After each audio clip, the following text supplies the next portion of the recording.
of India now has taken stringent action and issued fresh guidelines for the Mumbai-based New India Cooperative Bank, reason being several irregularities that were going on within the bank structure, after which the RBI decided to take these actions. However, it was the investors who were worried about their money, and since morning all of the account holders rushed to their branches to inquire about the situation. However, the bank issued a statement stating that it was only the period of 90 days within which the people will be able to get their money back. However, RBI too has clarified that this is only an eye-keeping period from the RBI on the New India Cooperative Bank for the next 6 months, that is starting yesterday, that is 13th of February to 13th of August, until which the RBI will keep a check and a close eye on the functioning of the bank. And the reason being because of the last 2 financial years where the company was only registering very low numbers, and also the cash reserve ratio too has decreased from 130 crores to 175 crores, leading to which the RBI was forced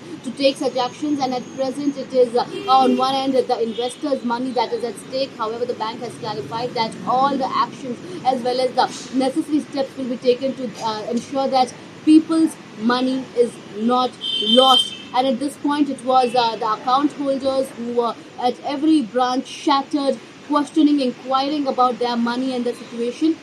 However, as per the guidelines of the BMC, it is being told that the account holders can get access to their lockers, all of their ornaments, jewelry, papers, important documents that they've kept in the locker can be taken back to their homes. However, the money in the saving account as well as in the form of fixed deposits cannot be withdrawn for now, and it will be done in a period of 90 days, whereas the lockup period from RBI's end on the New India Cooperative Bank is said to be 6 months. And aim is this: these scheduled banks often have to face such a wrath of the RBI. However, this time it was a bit too much because of the irregularities that were faced. However, the RBI has also given leniency to the bank, stating that they can spend a minimal amount and all of the miscellaneous expenses like renting out the salaries to the staff as well as the other expenses of the staff. And at this point it is on one end the people, whereas the bank